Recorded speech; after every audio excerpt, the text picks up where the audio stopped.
All right, you guys, I'm so excited to introduce you to my friend Stu Mclaren. He has changed my life and changed thousands of lives all over the world. Stu, welcome to the show. I'm excited to be here. Thanks so much. I really want to share how, especially after the pandemic, it's been a crazy year, right? And everybody has kind of learned a tough lesson that we don't really have control over what's going to happen to us. So, what are the things we can control, and how can we actually create freedom and bring in revenue and be in control of that ourselves? So, what do you think about that as far as what we've seen happen and like the trajectory of where entrepreneurship is headed and what you've seen happen in this space? Yeah, it's been a crazy year because, as entrepreneurs, we're throwing some major curveballs, that we didn't see coming. And, for me, I have the honor of being able to work with literally like tens of thousands of different entrepreneurs in all kinds of different markets. So what's fun about that is like we can take a higher level look and kind of see like from a big picture perspective of what's happening as a from a high level, and then we can drill down and look at like, okay, what specifically are people doing during this time to not only survive but like thrive through all of this. And what was fascinating for this was that the majority of the work that I do, the vast majority, in fact, I would say all of it, is helping entrepreneurs specifically generate recurring revenue with membership sites. And almost all the membership sites that we are helping people with are online memberships where, they may have customers not only just locally, but like nationally and even internationally, right? From all around the world. And so what was fascinating was like when the pandemic hit and closures started happening and people were being quarantined, all my friends who own brick and mortar businesses were rightfully so freaking out. And because, their doors are slamming shut. And, one of my really good friends, he owns a restaurant. He was in my wedding party. He owns a restaurant, and it's been one of the hardest years for him because their doors have been closed like multiple times. They were closed, they couldn't open, and then they were allowed to be open, and then they were open, and then boom, they were closed again, several months later. Mm-hmm. And it's been a really challenging year. And we have friends who own restaurants and breweries. We have friends who own retail shops, all of which have been closed down. And my heart goes out to those business owners because we all pour so much into growing our businesses. To see that happen is heartbreaking. But the flip side, and the story that I don't think is being told enough, is like what is happening in the online space. And what's happening in the online space is incredibly inspiring because these businesses are not only surviving, but they are thriving. And let me share with you a little bit of contrast. So when the pandemic hit in, like I'd say mid-March of last year, this is when none of us knew what was going on, right? None of us had been through something like this. There was so much uncertainty during this time. Fast forward about a month and a bit later, and I started to receive messages like the one I got from Casey Hope. Now, Casey, she owns a brick and mortar art studio. Okay, so people come into her studio. She's teaching adults painting classes. She's teaching kids art classes. But I got a message from her, and she was just saying, Stu, I am so grateful that I have a online membership, because she also started a calligraphy membership. And she said, not only is the membership like keeping the doors open, but I'm able to continue to pay my staff. I'm able to continue to pay myself. And then not only that, but she saw another opportunity, which was the fact that there are now millions of us parents who are at home with like kids. And we're like, oh my gosh, I've never homeschooled before. How am I going to keep the kids busy? And how am I going to do this while like juggling work and all the other things, right? And so she's like, oh my gosh, she's like, I can help, because she would teach kids art lessons in her art studio, and she knew how to run an online membership. So boom, she created a whole nother membership that specifically provides parents with art lessons that they can, give their kids during the day. And that thing took off as well. And she's now, by the end of the year, she had more than 500 plus members in that membership. She had more than 1,000 plus members in her other membership, and it's been her most successful year yet. And there were stories after stories like this, whether it's Casey, whether it's Sarah, whether it's Heidi. There's so many great stories of people who embraced what was going on. And because they had an online recurring membership, it not only kept them afloat, but they had their best years ever. This is why I'm passionate about this, is because I believe every entrepreneur, every business owner should have some source of recurring revenue, whether it's a physical product membership, a service-based membership, a knowledge-based membership, or community-based membership. We all should have and can have recurring revenue in our business. And when we do, it creates stability. It provides that predictability that keeps us through the curveballs that get thrown at us. And not only, so we're not only thriving, but that we're or not only surviving, but we're thriving through all of that. So this is why I'm passionate about memberships and recurring revenue. Absolutely. I 100% agree. My business started with a physical planner, a dated daily planner, which was awesome. You know, in the fall and beginning of the year, that's when we were our busiest. And then the rest of the year was just, you know, plateau. And so started adding, you know, different digital products and stuff. But having a membership, I actually have two now. And it does. Having that recurring revenue has completely changed the game for us because we know what's coming in. And, you know, it just gives you that peace of mind, and it's more steady. You know, I was like, well, what if my planners don't make it? You know what I mean? Like, they're being shipped, and what if something happens to the shipping container? Like, I'm screwed. So it's definitely changed my life. But what do you think about, you know, there's probably people, I have a lot of listeners that are new entrepreneurs, and they might feel like, well, gosh, you know, I don't have an audience. I don't have as many followers as Corie or Stu has. Like, you know, is this even something I could do? Well, heck yes, it is. And there are so many examples of this, because the myth and the perception is that you need a big audience in order to launch a membership. And it's just not true. You know, you don't need an audience of tens of thousands or even thousands. Just a few hundred is all you need to get started. And there are so many great examples of this. But I'm going to take you back in time, so to speak, to kind of show you the chain reaction of what has happened with a variety of people who didn't have massive audiences, but they started by using a concept that we call the founding member launch. And essentially, you just need a couple hundred people. And this could be a following on Facebook. It could be on Instagram. If you've got it on an email list, awesome. But we're not talking tens of thousands or thousands. We're talking just a few hundred people. And essentially, this kind of concept started with one of our fellow tribers. Her name is Jamie Bright. And several years ago, she was in the photography niche. And she was expecting her sixth child. Oh my goodness. You know, I don't know how she does it. We're just keeping our head above water with two, but six, mind boggling. Anyways, nonetheless, so she's pregnant with her sixth child. And she knew that she was going to be out for a little bit, you know, obviously after giving birth. So she wanted to launch her membership before she gave birth. So there was like real urgency. Mm-hmm. But she didn't have it all done. She didn't have like, you know, the members area figured out. She didn't have like all the bits and pieces figured out. She definitely didn't have a sales page. Definitely didn't have like webinars or anything of that nature. But she knew she needed to get this membership out the door before the baby came out the door, so to speak. So she did a founding member launch, and it just started with a simple Facebook post. And this is something that we have taught for years, because I've used this strategy, whether it's to launch a membership site or a course or mastermind or live event, like pretty much software, like any product that we have sold, we have done using this particular strategy. And it starts with first sharing where the idea is coming from. So in Jamie's case, she talked about the idea for creating a membership, bringing, in her case at the time, photographers together.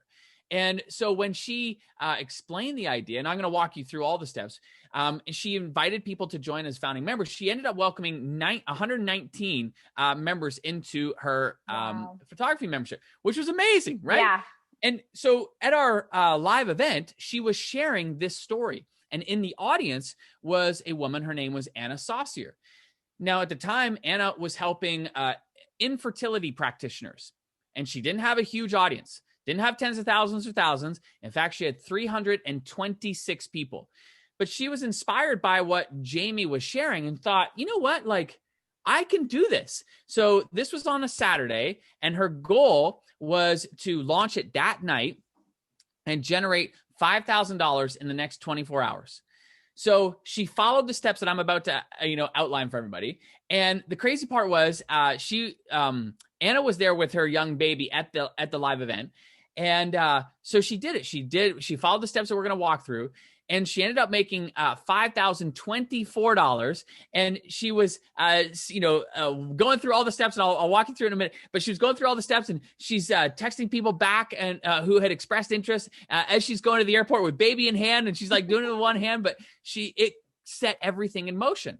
And then a year later, Tasha Cochran heard Jamie's story, heard Elena's story, and was like, I can do this. So Tasha did it too. And she launched to a smaller group, a subset of her customer base. And she specifically only wanted 30 people. She opened 30 spots for these for her founding members. And those founding members, they helped shape what the membership ultimately became.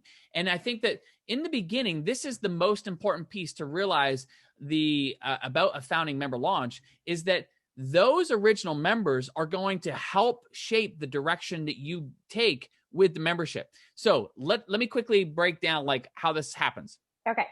First thing is that it starts with the idea.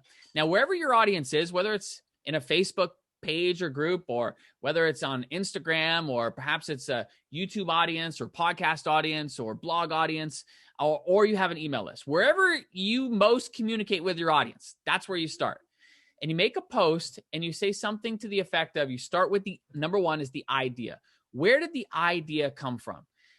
In Nicholas Wilton's case, he was coming toward the end of a course that he was offering, and people started asking him questions like, well, what's going to happen after we're done the course? And he didn't know. And this is where the idea came from. So when he explained it, he said, I wasn't thinking about, bringing all of us together to be together all year round, but I started to get questions like this screenshot, like this screenshot. So he was explaining where the idea was coming from or for this particular membership. So that's part one. You got to explain where the idea came from. Okay. Number two is then you want to cast the vision. And so this is where you lean into copy that speaks to, and here's where I see it going, or here's what I see it becoming. And you want to be transparent here as you say, look, I don't have all things figured out. I don't know exactly what it's going to be like, but here's what I see it potentially becoming. It becoming a place where, those of us who have a shared interest in X, Y, Z are coming together. We're supporting each other and we're helping each other. And I'm bringing in resources and people who can help us get to the next level and help us make progress towards X, Y, Z goal. So you're casting the vision of where it's going. So number one, it starts with the idea. Where did it come from? Mm-hmm. Number two, you cast the vision. Where is it going? Number three is you extend an invitation. And the invitation is like, I want to invite you to become a founding member. I want to invite you to come and join us. And as a founding member, I'll extend, founding member pricing. So it'll be the lowest price it will ever be. And your price will stay locked in at that low price for as long as you remain a member in good standing. So those initial founding members, are they taking a chance on you? For sure they are. But you're also rewarding them with that low price that they will always have from that point forward. The fourth step is you want to give them a specific call to action. Like, what do you want them to do? Now, in my case, I'm always a fan of just saying, if you want to join me as a founding member, send me a direct message. Because I always get nervous. Like if I'm going to float an idea out there and I say like, if you're in, put yes in the comments, and nobody puts yes in the comments, like that's embarrassing. So I don't like doing that. I don't want to do that. So I just say like, send me a direct message. And then that way, like nobody knows if one person sent you a message or 100 people send you a message.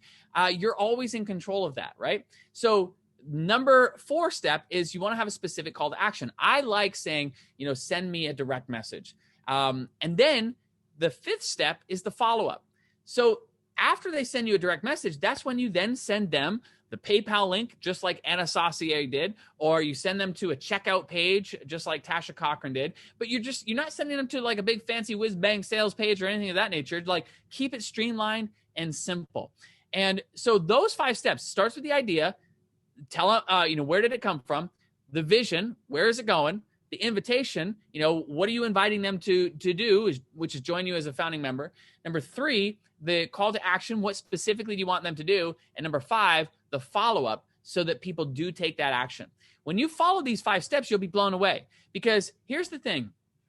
To start an online membership, again, you don't need a huge outpouring of members. You just need a few people to validate, number 1, the idea, and number 2, that this group of people will now become the group that helps shape that idea moving forward.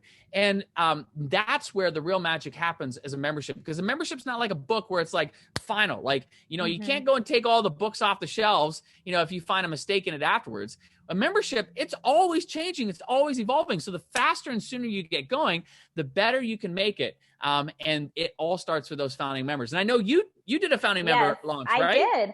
I did. And it was pretty much the same way, because even though I had a big audience, it was built on the planners and simplifying your life. But I was having so many women reach out and wanted help starting their own businesses because they had seen my success. So my actual entrepreneur audience was very small. And so it was the same thing. Like, hey, I'm thinking of doing this. And since I did have some experience with, having an online shop and stuff, I did have a pretty basic sales page and, some of the right tools, but it was this whole, I didn't know what I was doing. And I told the people that. I said, hey ladies, like, I want to help you. I'll share my expertise. You get the founding member price. And I got 54 members in my founding member launch. I know, I was so excited. And so yeah, I did the same thing, and it works. And I feel like it was just doing that and opening it up and getting some people in the doors helped me create it, which was something I did want to talk about, was how, I know people can get held up on a lot of things. And one of those things might be like, well, I don't know what I'm going to teach, and I don't have a course built, and I don't have all the lessons planned for 12 months. What's your thoughts on that, and how do you speak to that? Well, I think that you hit the nail on the head, and that the more transparent and open you can be, the better. A lot of times we think that we've got to have all our T's crossed and our I's dotted, and we got to have all the things pinned down. No, you don't. When you're open and transparent, you're on this journey, and you're inviting those founding members to be a part of that journey and to help shaping what that membership's going to become. And what you're going to find is that through working with people, you're going to get clear on where are people getting stuck? How can you be a good resource, and how can you help them? I think of one of the memberships that we launched, within the first month, we realized the way in which we had created the community aspect was completely wrong. We had to change all of that. So we did. We created a whole different community. Another membership that we did, we realized one of the deliverables, it just wasn't working. It just wasn't helping people. So we're like, okay, scrap that. No problem. We're moving on to this other idea. I remember another specific membership.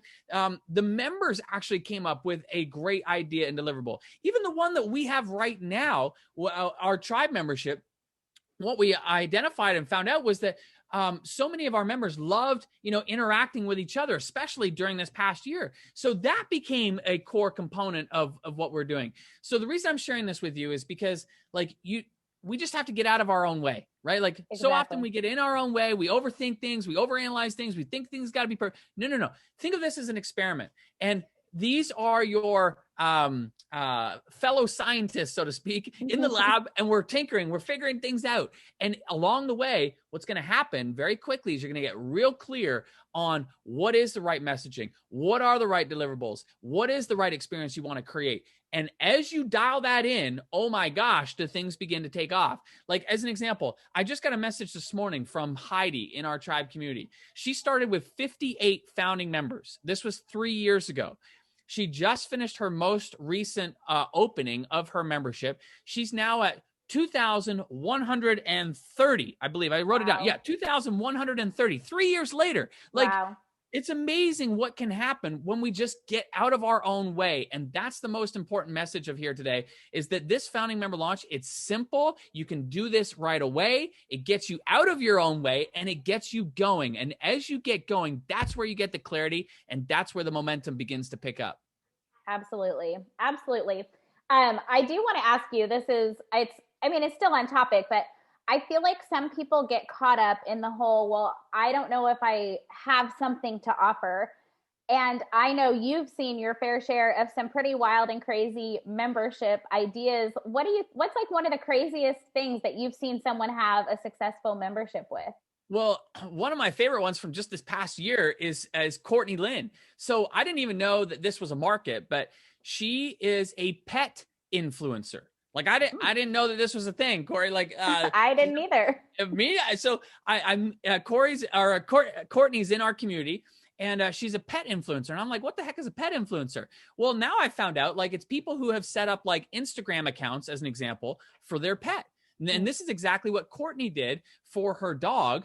And the primary reason that she started it was just because she wanted to share pictures with the breeder, so the breeder could see the dog grow up. Well, her account just kind of blossomed and blew up. And before she knew it, she had tens of thousands of followers on Instagram. Well, then she discovered that there's this whole world of other people who have set up not only accounts for their pets, but they have actually businesses that are built around this. And so long story short, she started to get a lot of questions from people asking like, how are you doing this? How are you growing your account? Like, how are you working with these different sponsors and so forth? And she realized there's a market for this. And so this year she did her founding member launch, and she, and now she's got literally hundreds and hundreds of people who are following her. And the funniest thing is that my family and I, we were driving downtown Vancouver. We come to a set of lights, and this guy pulls up in a motorbike with a sidecar. And in the sidecar was his dog. And on the side of the sidecar, it said like Mr. Bentley. And I was like, oh my gosh, this is a pet influencer. And so I like took a picture, and then I went and I looked him up afterwards. He has over 400,000 followers. I was like, oh my gosh, this is the market that Courtney helps. And I had no idea it was even a thing. It's a thing. Wow. Maybe that's like a possible business investment. Buy a big fancy dog and start an influencer account for them. That's amazing. But the point of the matter is that like, this is what's so amazing about the time that we live in. Like, I know like there's been a lot of heavy stuff that has happened in the last year, but like, if we just hit the pause button for a second and just look at the big picture, like, you and I and all of us listening are able to reach people that we would never have been able to reach 10 years ago, 20 years ago, right? Absolutely. And it creates opportunity for us that we just can't even begin to wrap our head around was even possible 20 years ago. But today it is. And that's why now is like one of the most exciting times to be in business, because no matter which direction you want to go and who you want to serve, you can. And many cases, people think, yeah, but I'm not the expert. Why would somebody want to listen to me? It doesn't matter. It's just about bringing people together. Like John Gallagher, he started a membership called Herb Mentor. He wasn't an expert on it. He was just passionate about the subject. And so what he did was he just got real clear on like, what is it that market is looking to do? What are they trying to achieve? What direction are they looking to go? And he brought in outside experts to come and speak to the areas of which his audience were wanting to learn. And so we don't have to be the be all end all source of all information for our market if we don't want to. We 100% can be a curator that curates that information and creates a clear path, helping our people get the result that they're after. Absolutely. I love that. Well, I know that I have a lot of listeners that are probably, getting a little excited and have ideas running through their head. And I know that you have something exciting coming up. So why don't you share with them what that is?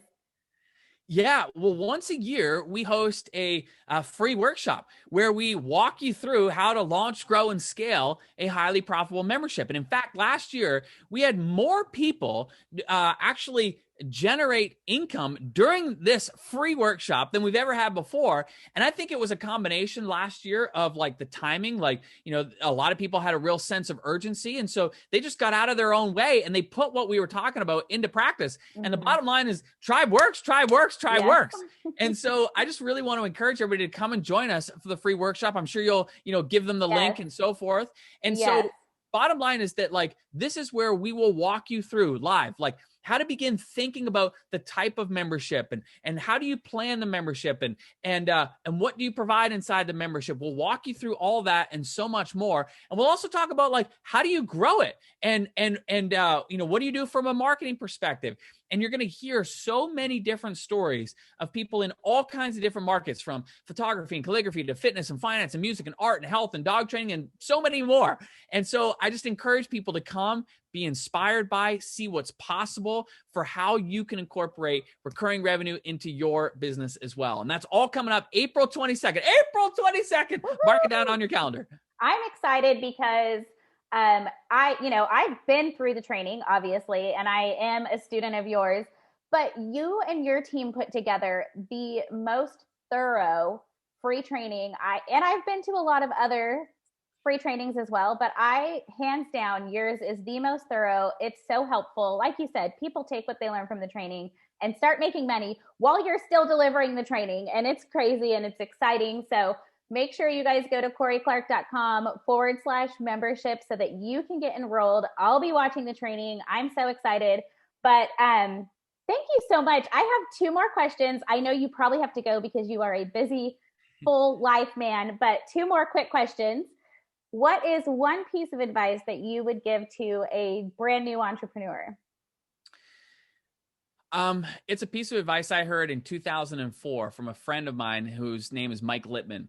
And he said, you don't have to get it right. You just have to get it going. You don't have to get it right. You just have to get it going. I think so often as, you know, emerging entrepreneurs, we put so much pressure on ourselves that we have to have like everything figured out before we actually put what we are thinking about creating out to the world. But the reality of it is like, you learn so much by doing. Like, it's equal parts learning, but there's a huge part of actually doing and putting stuff out there. And you will gain more clarity in terms of ultimately where you want to go and what you want to do and how you want to show up and who you want to serve by actually doing. And if I could rewind in my career, I would have told my, 20-something self, like, Stu, just chill out, buddy. Just experiment, just try stuff, just put things out there and watch what happens. Be observant about what happens.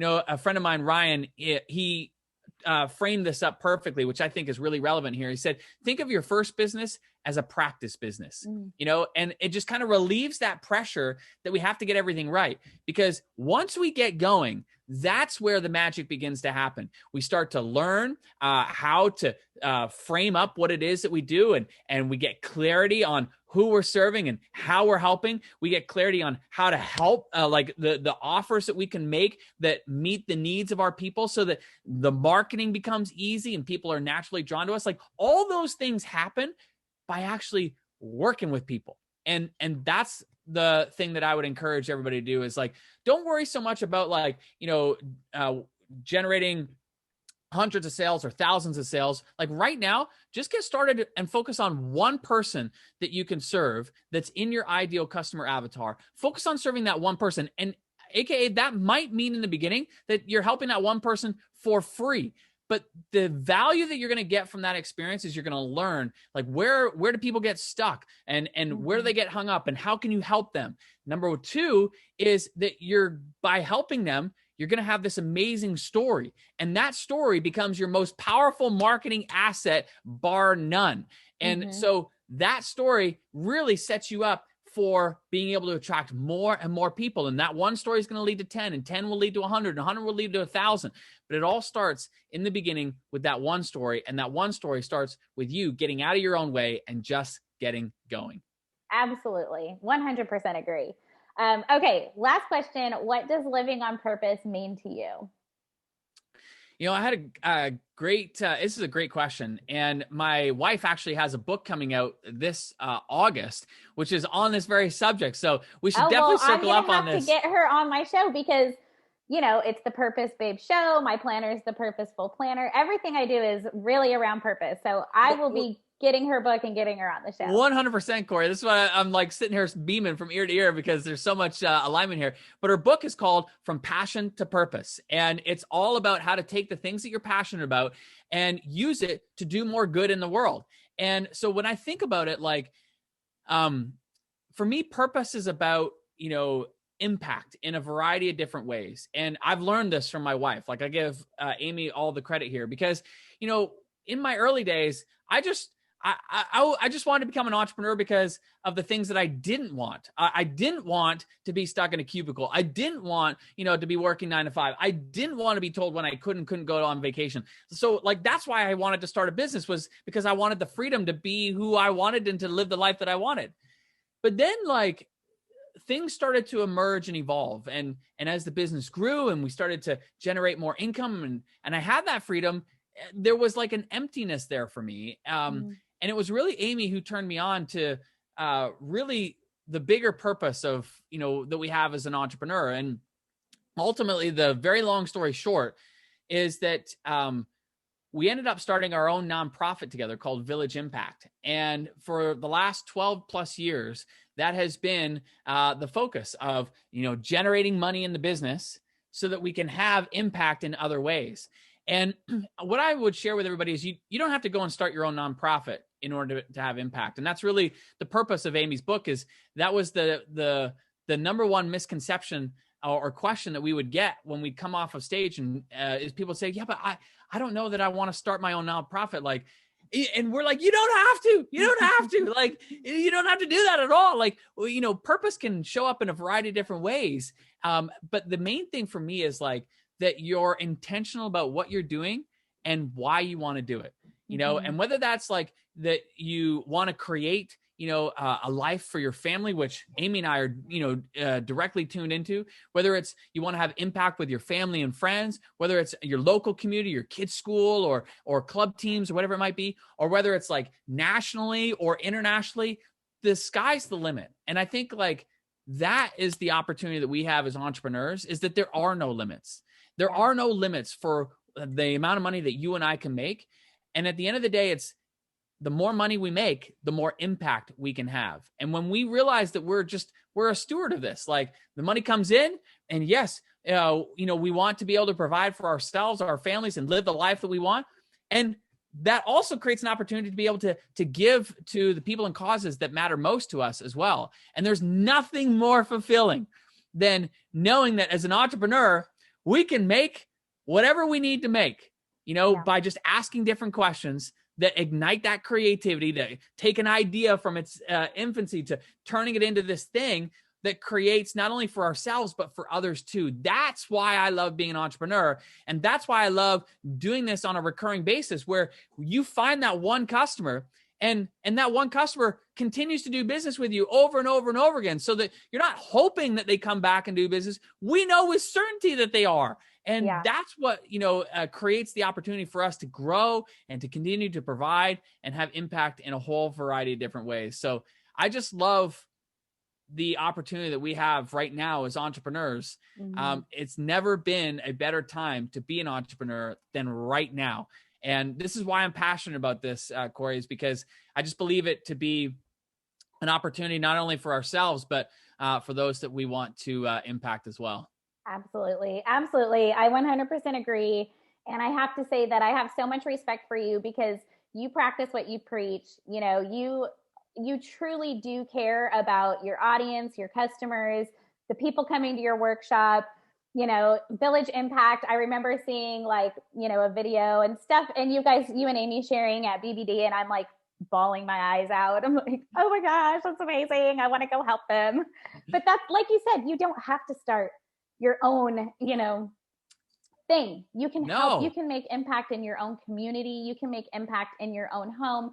There's just so much you can do as an entrepreneur, and especially with recurring revenue. So I'm really excited about your workshop. I hope all of you listening attend. Go to CorieClark.com/membership. And I will be going along with you to help support you. Thank you so much, Stu, for taking time out of your wild and full life to be on the show. Corie, thank you for having me, buddy. It's been so fun to hear the progress that you have continued to make with your membership, and I know that like you're just getting started. You know what I mean? Like yes. That's what's so fun about it. And I just hope that for everybody watching and listening, like it's planted an idea of what's possible. And I'm just here to tell you that idea starts with this seed. But oh my gosh, as you take action towards it, it can blossom into an absolutely incredible future, not only for yourself, again, but for those that you get to serve and those that you want to have an impact with. So thank you so much for having me. I appreciate you, and it's great to be here. Of course. Thanks, Stu.